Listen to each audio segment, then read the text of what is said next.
L'invité des Grandes Gueules, c'est Xavier Monniot lundi. Bonjour. Bonjour Olivier. Bienvenue dans les Grandes Gueules. Vous êtes un militant de la France Insoumise en Gironde. Oui. Vous êtes très attaché d'ailleurs à ce mouvement, politiquement, idéologiquement, mais vous dénoncez les agissements de la direction. Vous avez décidé de porter plainte. Pourquoi ? Oui, j'ai décidé de porter plainte parce que j'ai été victime, comme d'autres militants partout en France, d'agissements qui sont contraires à nos valeurs et qui sont illégaux. Donc on a été victime à plusieurs endroits en France d'harcèlement, de violences psychologiques, de menaces, pour nous faire taire, pour nous bâillonner. Et ce sont des pratiques qui sont inacceptables et qui sont illégales. Et pourquoi vous faire taire ? Vous empêcher de dire quoi ? On veut nous empêcher de parler parce que parfois, vous voyez, il y a des têtes qui dépassent. Et ils ne veulent pas que certaines têtes dépassent. Il faut qu'on soit bien dans le rang comme des petits soldats. Et on n'a pas le droit de débattre. On n'a pas le droit d'avoir d'esprit critique. On n'a pas le droit de s'exprimer. Et on n'a pas le droit de nuire aux petits accords qui ont pu être passés ci et là. Et donc voilà, l'enjeu aujourd'hui, c'est qu'on a des victimes de la France Insoumise partout en France qui vont porter plainte, comme moi je l'ai fait hier, pour harcèlement moral, violence, menaces et aussi, donc ça c'est l'aspect des violences, qui sont réprimés par le code pénal, mais on a aussi une affaire d'escroquerie.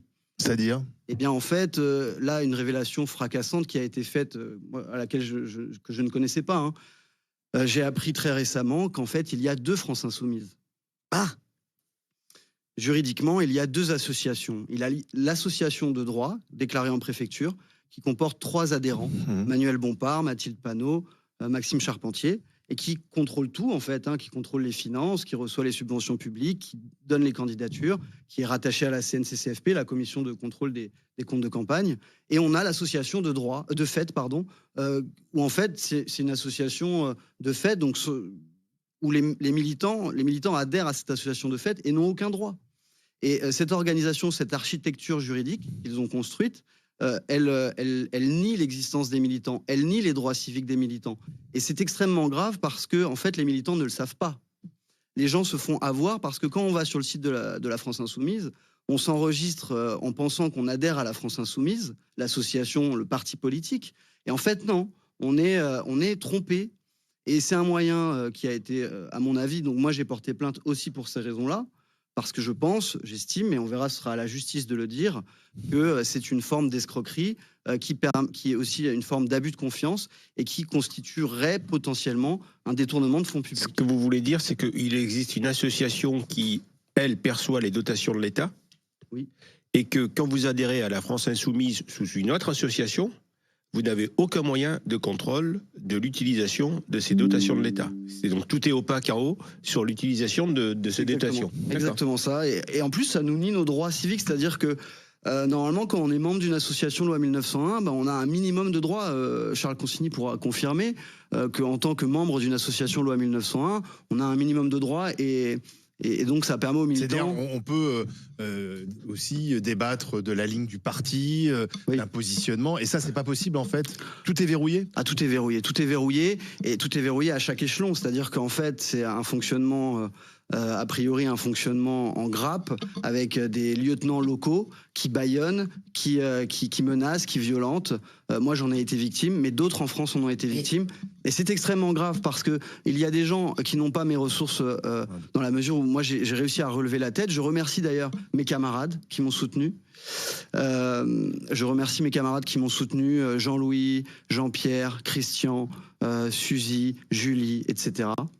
Et malheureusement, il y a des gens qui n'ont pas les ressources pour se défendre, qui ont été brisés psychologiquement. Alors je tiens quand même à dire que c'est pas quelque chose de contextuel, c'est quelque chose qui est à mon avis, je pense, organisé et qui tient en fait des pratiques du lambertisme. Ce livre-là que je présente ici, c'est le livre de Laurent Mauduit et Denis Siffert, qui sont des journalistes de gauche, cofondateurs de Mediapart, qui ont été trotskistes, qui ont été avec Jean-Luc Mélenchon à l'OCI, donc qui savent de quoi ils parlent. Donc Jean-Luc Mélenchon a reproduit finalement ce qu'il a appris dans le trotskisme. Alors, je pense effectivement qu'il y a des pratiques qui s'inscrivent dans l'histoire du trotskisme. Oui, mais alors, ce qui est bon, là, ce qui est effarant, c'est que c'est un mouvement qui se veut très démocratique, qui reproche d'ailleurs à la Ve République de ne pas l'être, qui prône une Sixième République avec une assemblée constituante, donc on redonne la parole aux citoyens, et vous nous décrivez un système où, au contraire, le citoyen insoumis n'a pas le droit de parole, en quelque sorte. En tout cas, on fait croire qu'il pourra agir, mais il n'agit sur rien. Exactement, c'est en fait une apparence démocratique qui ne résiste pas à l'analyse. Or, les militants de la base ne le savent pas. Ils se font avoir. Et ils se font avoir. Faites ce que je dis et je ne dis pas ce que je fais. C'est pas qu'à la France Insoumise. C'est comme ça dans tous les partis. Oui, mais tous les partis n'ont pas cette volonté d'être très démocratique. Pourquoi pas, mais d'abord, combien percevez-vous du Parti communiste pour cette opération? Fabien Roussel vous paye combien? Je demande le bornage téléphonique et les fadettes de ce monsieur pour savoir à combien de reprises il a été en contact ces derniers mois avec Fabien Roussel et son entourage. Voilà, c'est une question. J'apprécie votre sens de l'humour. Non, mais c'est pas l'humour chez lui. Écoutez, je trouve que c'est intéressant ce que vous dites, mais pardon de vous dire que je ne tombe pas de l'armoire, c'est-à-dire que je n'attendais pas surpris. Quand on a vu les méthodes de Chikirou, Sofia Chikirou, quand on voit l'espèce de comment certains ont été exclus de la direction, Raquel Garrido, Alexis Corbière. Mais ça, c'est les têtes, et on voit que finalement, à la base, c'est la même chose. Le culte de la personnalité autour de Mélenchon, qui est quand même quelque chose qui existe. Les bizarreries sur le Hamas, l'incapacité de dire que le Hamas... Mais ça, c'est le fond, ça.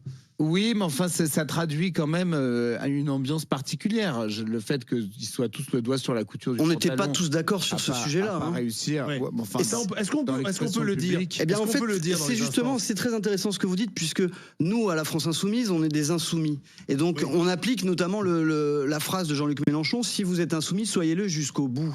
Donc, on veut être insoumis jusqu'au bout. Et on veut pouvoir débattre. Et par exemple, sur le sujet du Hamas, on est très nombreux à la France Insoumise à être capables de dire clairement que les actes commis par le Hamas le 7 octobre sont des actes terroristes et que l'armée israélienne commet actuellement du terrorisme d'État. La Cour de justice internationale, d'ailleurs, a mis en garde par rapport à un risque de génocide. Ça, par exemple, vous pouvez employer le mot génocide. Non, mais ce qui est intéressant, c'est que, effectivement, on s'appelle insoumis, mais on ne peut pas l'être de l'intérieur. On nous empêche de l'être. Et donc, c'est le grand paradoxe. Le grand paradoxe, c'est qu'en fait, il n'y a pas de démocratie interne. Et c'est le sujet fondamental, en réalité. Mais il n'y en a nulle part. Il n'y a aucun parti. Les autres ne s'appellent pas insoumis. Nous, c'est notre âme. Il n'y a aucun parti dans lequel il y a la moindre démocratie interne. Les élections internes sont tout le temps bidons et pipées. Je ne vous dis pas que c'est une bonne chose, mais c'est la réalité. Au Parti socialiste, il y avait des courants. Les organes, oui, il y en avait peut-être trop, mais il y avait des courants. Ça les a tués. Il y a surtout du courant d'air. Oui, mais regarde, Aubry a probablement volé l'élection contre Ségolène Royal. Elle a peut-être mieux triché que Ségolène. Souvenez-vous, mais bien sûr, elle avait triché. Tout le monde le sait qu'elle avait triché. Donc Ségolène a choisi. Mais même à LR, ils ont fait voter un chien. Non, mais je ne vous dis pas que c'est une bonne chose. Midi, soir. Je ne dis pas que c'est bien. Je vous dis que ça existe dans tous les partis. Tous les partis sont verrouillés. Les organigrammes sont toujours extrêmement opaques. La prise de décision est extrêmement opaque. Les finances, c'est toujours opaque. C'est regrettable. Donc votre démarche, moi, je la salue plutôt. Je trouve que c'est plutôt une bonne chose. Moi, j'ai jamais cru, ni de près ni de loin, à la France Insoumise, de toute façon. Ah bah ça, on le savait, Charles, quand même. C'est un mouvement qui n'est pas crédible. Mais c'est justement le sujet. Mais en revanche, le côté démocratie au sein d'un parti... Bon, le jour où il y aura un parti vraiment démocratique, je demande à voir. Elina Dumont, les révélations de notre ami Xavier. Je vous appelle Xavier parce que j'arrive pas à dire. C'est son prénom en même temps. Bon, on peut Jean-Claude, mais comme il s'appelle Xavier. Moi, la question que je voulais vous poser, donc vous avez porté plainte en collectif, j'imagine. Non, j'ai porté plainte individuellement et nous sommes plusieurs dans toute la France à aller porter plainte individuellement. Ce sont des actions individuelles. Moi, je vous cache pas que voilà, les insoumis. Il y a plein de gens qui m'intéressent à l'intérieur des insoumis, pas tous. Bien sûr. Mais quand vous parlez d'escroquerie, on passe de 8 à 2. de violence, mais vous parlez de violence physique, violence psychologique et du harcèlement. Et l'escroquerie, parce que c'est grave quand même. Vous Très parlez grave. De quelle escroquerie? Extrêmement grave. Eh bien, je l'ai expliqué juste avant, il y a 2 France Insoumises. Et quand j'ai compris, mais c'est pas... Eh bien, l'escroquerie, elle relève de l'utilisation d'une fausse qualité pour recevoir des services.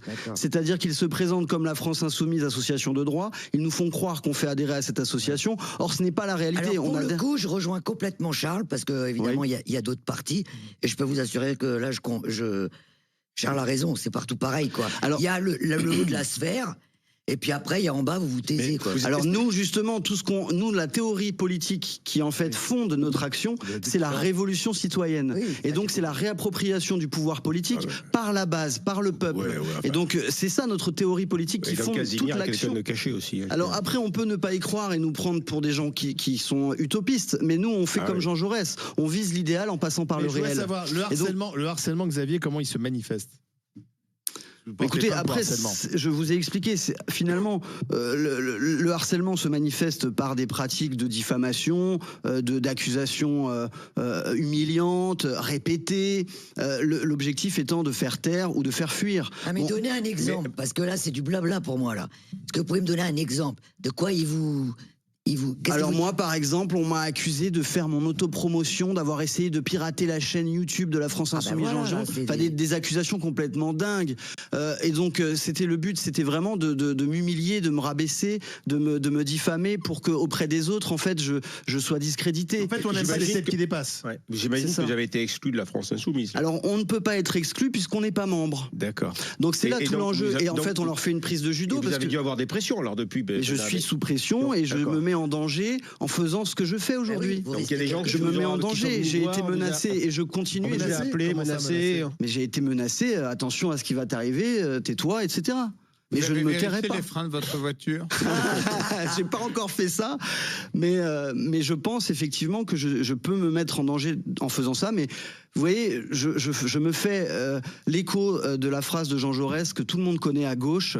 Le courage, c'est de chercher la vérité et de la dire. C'est de ne pas subir la loi du mensonge triomphant qui passe, de ne pas faire écho dans notre âme, notre bouche et nos mains aux applaudissements imbéciles et aux huées fanatiques. Amen. Mais Jean-Luc Mélenchon, il a été pendant des années au Parti socialiste. Il était animateur d'un courant qui était toujours minoritaire, parce qu'il n'était pas dans la majorité.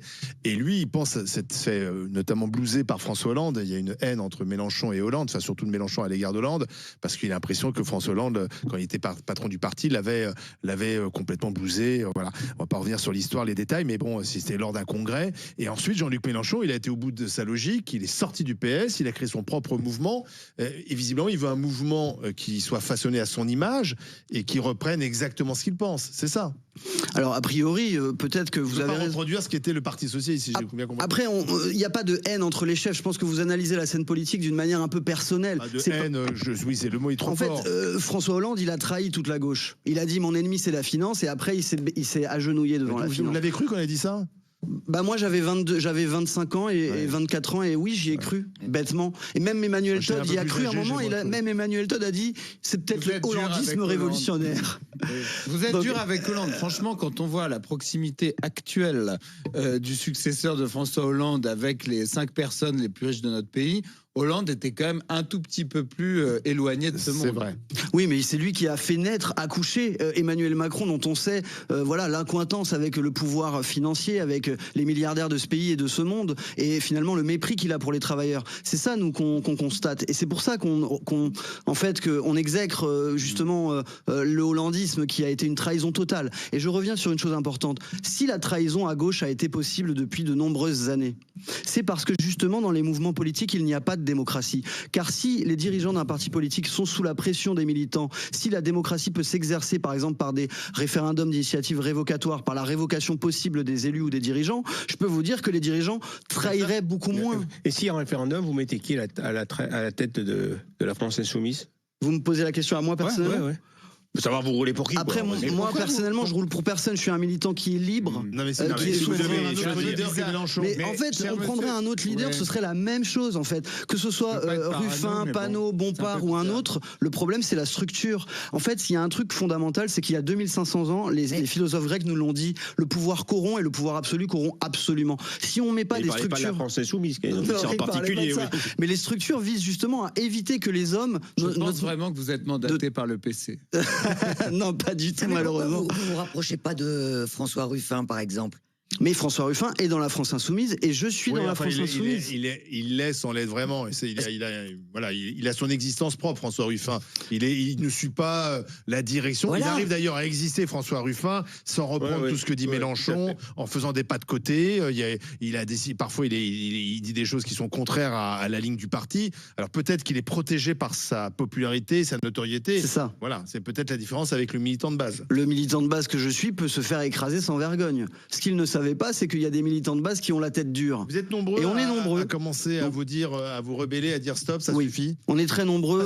En fait, vous dites, est-ce que vous pensez que en fait, Mélenchon va droit dans le mur, c'est-à-dire qu'il sera jamais au pouvoir, il n'arrivera jamais au pouvoir en défendant cette ligne. En fait, encore une fois, je pense que c'est la structure qui pose problème. Que ce soit Mélenchon ou un autre, on arriverait aux mêmes problématiques. Le problème, c'est la structure. C'est que ça permet à un homme seul, finalement, quel qu'il soit, de s'approprier le pouvoir et d'écraser les autres. Et je peux vous dire qu'on est très nombreux à contester ce fonctionnement. On est en train de se réunir. D'ailleurs, plusieurs centaines de militants ont signé l'appel pour la démocratie à LFI, l'appel pour la 6e République à LFI. Nous avons organisé à Gagny le samedi 10 février une assemblée citoyenne militante. Nous étions une centaine de militants et l'événement a été couvert par l'ensemble de la presse. Depuis que le monde est monde, pour que les choses fonctionnent, il faut un leader. Je veux dire, le truc partagé, ça peut marcher si vous voulez faire du fromage dans le Larzac. Effectivement, il faut monter une coopérative, une communauté, et puis vous pouvez chacun. Mais si vous montez un mouvement politique ou n'importe quoi, une entreprise, il faut un chef, il faut un leader. Point barre.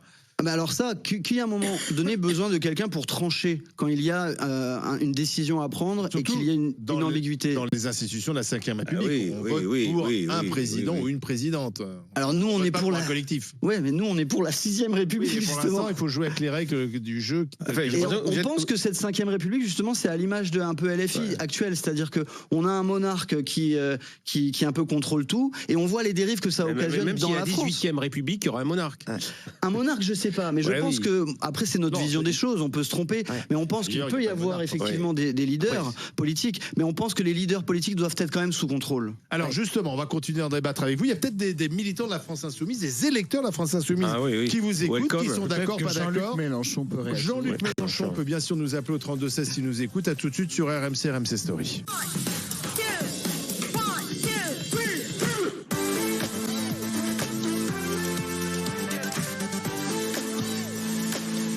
RMC, 9h midi, les grandes gueules. Alain Marchal, Olivier Truchot. La suite des grandes gueules sur RMC Story. Autour de la table, Mourad Boudjela, Charles Consigny, Lina Dumont. Et nous recevons un militant insoumis qui en a ras la casquette des agissements de la direction de son mouvement. C'est Xavier Monniot lundi. Il croit beaucoup à la France Insoumise, beaucoup moins à la façon dont Jean-Luc Mélenchon, Manuel Bompard ou Mathilde Panot dirigent ce mouvement. Il a décidé de porter plainte pour menaces, harcèlement, escroquerie, parce que on voit que de l'intérieur, il n'y a aucune démocratie. Et dès qu'on n'est pas d'accord avec la ligne, eh bien, on se fait taper dessus en quelque sorte. Mais je voudrais savoir, est-ce que la stratégie de Jean-Luc Mélenchon est une stratégie gagnante ou perdante pour la prochaine présidentielle, par exemple? Mais clairement, moi personnellement, je parle m'exprimant mon nom, je pense que c'est perdant parce que ça nous enferme ce fonctionnement-là dans un couloir de la défaite. Parce qu'en fait, ça fait fuir les militants, ça fait fuir les gens. Je veux dire, quand ils arrivent dans le mouvement et qu'ils voient qu'ils peuvent pas parler, pas faire preuve d'esprit critique, rien décider, qu'on peut leur parachuter des gens de nulle part, que le grand chef peut nommer son gendre, sa femme, son chauffeur de taxi, et que écraser tout le monde, en fait, les gens ils s'en vont. Qui reste dans ces conditions-là? Mais les pires. Voilà ce qui se passe. Donc on est une machine à perdre actuellement. Et le problème, c'est que LFI est le centre de gravité de la gauche. Parce que c'est la gauche de rupture qui pourra gagner au XXIe siècle. Oui, vous savez, parce que pour l'instant, elle perd à chaque fois dans les pays occidentaux. Peut-être au 22e siècle. Cette gauche de rupture a perdu avec Corbyn en Grande-Bretagne. On a gagné au Chili, on a gagné en Grèce, on est en train de gagner dans d'autres pays. Après, voilà, c'est plus compliqué que ça. Au Brésil, où là encore, il y a des situations internationales qui nous donnent raison. Je pense que la gauche de rupture est un avenir pour les citoyens du monde et les citoyens français. Vous y croyez, l'alternance à gauche de rupture qui pourrait remplacer Macron? Non, mais je pense qu'il faut aller, bien sûr, plus à gauche en France, évidemment. Il faut plus d'impôts. Non, mais il faut plus d'impôts. On manque, je trouve, d'impôts en France. Il y a bien une chose qu'il faut, plus de prélèvements. On est déjà dans un pays communiste pour toi. Mais bien sûr. Moi, j'ai eu l'honneur de débattre avec le cheerleader Mélenchon, avec le camarade Mélenchon, ici même, et dans une autre émission. Et c'était des débats toujours très intéressants parce que je trouve que même si c'est le dictateur que vous décrivez, il est quand même articulé. Mais je lui disais qu'à mon sens, on est déjà dans une société mélenchonisée. Je pense qu'on est un pays communiste, moi. Qu'en réalité, il faut en revenir. Je pense qu'il faut 10 ans de Thatcher.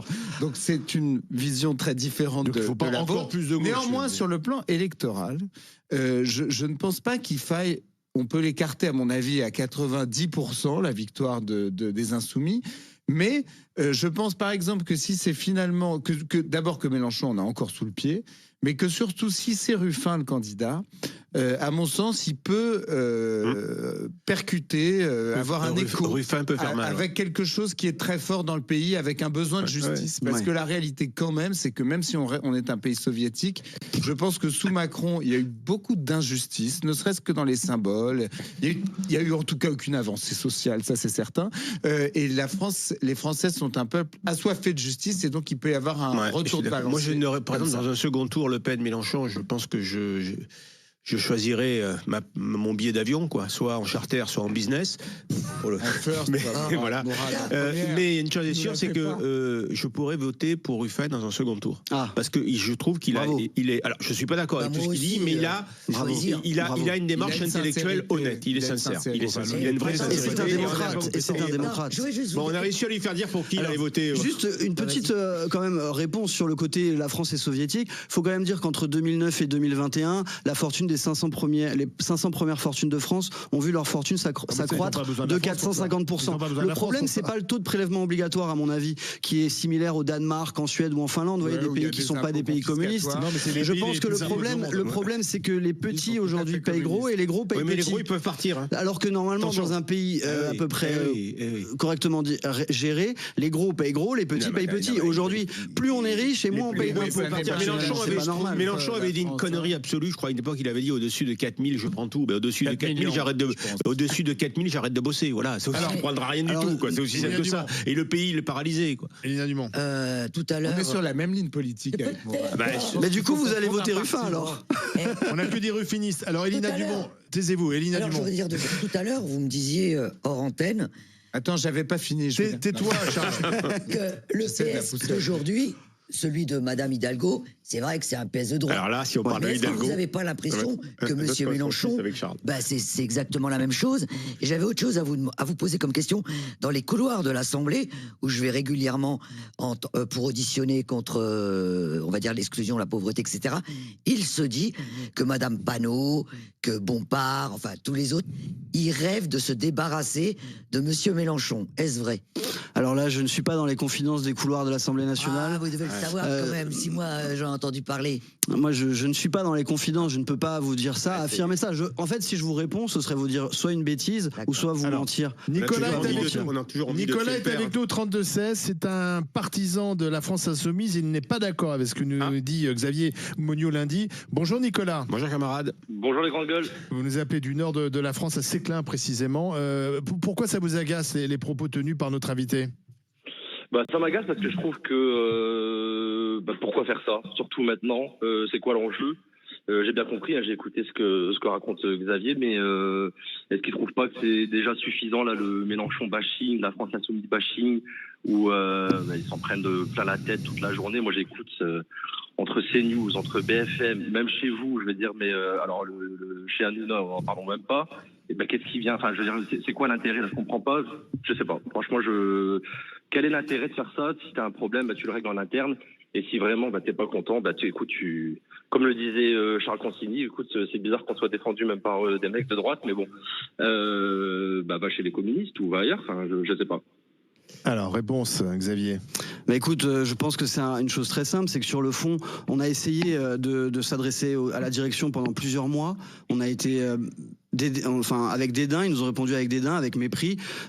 Ensuite, il y a une chose qui est importante à dire, c'est que la justice et les principes de la République française ne s'arrêtent pas sur le palier de la France insoumise. Et à un moment donné, les gens doivent être responsables de leurs actes. Et si des gens agissent de manière illégale, ils doivent l'assumer. Et on ne peut pas laisser perdurer ce fonctionnement-là parce que je pense sincèrement que c'est une machine à perdre, ce fonctionnement-là. Et si on veut faire gagner notre mouvement, qui est un mouvement populaire, citoyen, on doit être démocratique. Non, mais ça, il n'y a pas de souci. Je veux dire, il y a des choses qui peuvent s'améliorer. Il n'y a aucun problème avec ça. Mais là, ce que tu fais là, c'est tirer une balle, nous tirer une balle dans le pied, comme si c'était pas suffisant, en fait. Comme si c'était pas suffisant. Après, je rejoins le fait que peut-être plus de démocratie, peut-être plus de. Mais ça se règle en interne. Et de toute façon, ici, on est en France. Il faut qu'une figure qui incarne de toute façon pour arriver au pouvoir. Ça va pas se faire. C'est pas 50 mecs qui vont se pointer devant des caméras. Non, ça marche pas comme ça, en fait. Si t'as pas une figure qui incarne quelque chose, qui puisse pousser pour demain obtenir la victoire, parce que le but final c'est bien celui-là. Ouais. Voilà, enfin je veux dire, moi je pense que dans tous les partis politiques ça marche comme ça. Je pense pas que ça soit la France insoumise le pire, à mon avis, loin de là. Quand on voit les affaires chez les LR, les trucs, enfin je veux dire, mais non, franchement. Mais justement, pardon Nicolas, la France insoumise c'est la promesse de faire différent. Moi j'adore, oui, parce que c'est l'argument de Charles. Après, oui, mais ils font tous la même chose. Après, oui, mais moi j'écoute ce que dit Jean-Luc Mélenchon attentivement, parce que c'est toujours intéressant d'écouter Jean-Luc Mélenchon. Depuis le début, c'est la promesse de faire différent, puisque il est pour la 6e République. Donc il est contre le culte du chef. Hein, la 5e, c'est pour lui la monarchie, la dictature permanente, disait à son temps François Mitterrand, le coup d'État permanent, pour reprendre exactement le titre du livre de François Mitterrand dans les années 70. Donc Jean-Luc Mélenchon, il s'inscrit contre tout ça. Et finalement, on s'aperçoit, si on en croit Xavier, que le fonctionnement, il est comme ailleurs, et peut-être même parfois pire qu'ailleurs. Donc c'est une tromperie sur la marchandise. Mais c'est pas du tout une tromperie. Non, c'est pas du tout une tromperie. C'est que pour arriver à quelque chose, t'es obligé de jouer avec les règles actuelles. C'est après que ça change. Ah bon. Attendez, ça va changer un jour. Vous savez que le régime communiste, c'était ça. Votez pour moi et après je change. Je peux répondre à mon camarade. Un jour, le prolétariat aura le pouvoir. Écoute, camarade, je serais ravi de te présenter en détail les raisons précises et d'avoir le temps d'argumenter. Mais sache que nous, ce qu'on pense, c'est que si on n'est pas cohérent politiquement, on n'est pas crédible. Et aujourd'hui, on n'est pas crédible. Parce que agir en interne de cette façon, ça nous décrédibilise. Ça nous rend complètement faux, hypocrites. Non, je pense pas que ce soit ça qui nous décrédibilise. Ce qui nous décrédibilise aujourd'hui, c'est les médias qui jouent ce jeu-là et qui nous décrédibilisent, qui font beaucoup de mal. Je veux dire, ce jeu-là, aujourd'hui, comme tu dis, il nous a ramené quand même à la 3e place et franchement pas très loin. Donc je veux dire, c'est pas si mal. La 3e place, c'est pas la 2e. Mais 22%, ça nous permet pas d'aller au 2e tour. Non, mais pardon. En 2017, s'il n'y a pas Hamon, il y est. Oui, enfin, Simon Beaufrère était. Enfin, on l'appelle c'est très français, ça. Alors, 4e, on n'a pas la médaille, mais on n'était pas loin d'être d'avoir. Soyons honnêtes, soyons lucides et honnêtes à un moment donné. Si on veut que la gauche soit au 2e tour en 2027, il faut qu'on ait une candidature unique. Il faut qu'on ait un homme qui soit capable de rassembler toutes les gauches. Donc ce ne sera évidemment pas Mélenchon, compte tenu des propos qu'il a tenus, des agressions qu'il a faites à l'égard de nos camarades des autres mouvements. Ouais, je me demande vraiment si tu t'es pas trompé de parti, honnêtement. Franchement, je me demande vraiment si tu t'es pas trompé de parti. Le mouvement La France Insoumise n'appartient pas à Jean-Luc Mélenchon. Il nous l'a toujours dit. Si vous êtes insoumis, soyez-le jusqu'au bout. Je reprends ces termes. Il a foi en la capacité auto-organisatrice du peuple. C'est la théorie de la révolution citoyenne. On doit l'appliquer. Très bien. Très bien. Ce que tu fais là, c'est exactement le jeu du pouvoir médiatique qui est lié de toute façon au pouvoir politique. Non. Là, bien sûr que si. Là, qu'est-ce qui monte en ce moment? C'est comment dire, c'est la gauche ou c'est la droite ou c'est voir l'extrême droite? Les idées d'extrême droite aujourd'hui, elles dominent dans tout le champ médiatique, dans tout le champ politique. Et là, tu viens et tu rajoutes une. Et justement, si on veut gagner contre l'extrême droite, si on veut gagner contre la droite, on doit être capable de faire un mouvement qui soit populaire, qui soit citoyen, qui soit mobilisateur, qui se foute pas de la gueule des gens. Voilà la vérité, voilà ce que je pense. Je pense que je pense sincèrement que tu te trompes complètement de stratégie. Est-ce que la stratégie, Nicolas, de Jean-Luc Mélenchon est payante? J'ai envie de dire non, puisqu'il a perdu, il s'est présenté déjà 3 fois, et c'est 3 défaites. Marine Le Pen aussi, hein. Marine Le Pen aussi pour l'instant. Chacun sa stratégie. Enfin, Marine Le Pen est arrivée au second tour, ce que Jean-Luc Mélenchon n'a jamais réussi à faire. Donc si la gauche veut revenir au pouvoir, il ne faut pas finir 3e ou 4e, faut qu'elle finisse première. Et les 2 seuls qui ont réussi dans l'histoire de la 5e République à devenir président dans un pays qui a toujours été quand même plutôt à droite, c'est François Mitterrand et François Hollande, parce qu'ils étaient plutôt dans des démarches d'unité de la gauche. Et Emmanuel Macron sortait d'un gouvernement de gauche. Oui, on peut parler du Front populaire, on peut parler de François Mitterrand. À chaque fois que la gauche gagne, camarade, à chaque fois que la gauche gagne, regarde l'histoire du XXe siècle. À chaque fois qu'on a gagné à gauche, on était unis. Front populaire, François Mitterrand, François Hollande, on était unis. Là, tu veux faire quelque chose avec le passé. Aujourd'hui, on n'est plus dans le passé. Les choses vont changer. Connaître l'histoire, c'est anticiper l'avenir. Pour refaire le programme commun. Mais pas forcément. Est-ce que l'extrême droite a déjà été au pouvoir aujourd'hui en France? Non, on est d'accord. Enfin, elle est plus proche du pouvoir que Jean-Luc Mélenchon. Les idées de l'extrême droite, Pétain, des fois, c'était l'idée de l'extrême droite au pouvoir. Pétain a été au pouvoir, c'était l'extrême droite. Merci Nicolas d'avoir appelé au 32-16. On voit qu'entre vous n'êtes pas d'accord quand même. Hein. Ouais, bien sûr, mais c'est bien qu'il y ait un débat. Moi, je trouve ça sain, vous voyez. La différence. Ce débat, vous pouvez pas l'avoir. Non, on peut pas avoir de débat, c'est interdit. Et moi, je trouve justement que ce qui est intéressant quand on échange avec des gens, même qu'on soit pas d'accord, qu'on soit pas du même bord politique, ce qui est intéressant, c'est qu'on fait émerger des meilleures solutions, c'est qu'on s'apporte les uns les autres. C'est ça la démocratie, c'est ça la contradiction, c'est ça la vertu de la contradiction. Et on doit être capable de la faire vivre, en fait. Un peu idéaliste quand même. Bah, il est insoumis. Merci Xavier Monniot lundi. Merci d'avoir été avec nous. On verra. Bah, vous nous tenez au courant, voir quelle sera la décision de vos plaintes. Voilà. Et puis surtout, j'appelle tous les camarades qui sont d'accord avec l'idée de démocratiser notre mouvement à venir signer l'appel pour la 6ème République à LFI. Appel 6replfi.fr. D'accord. C'est très important. Merci.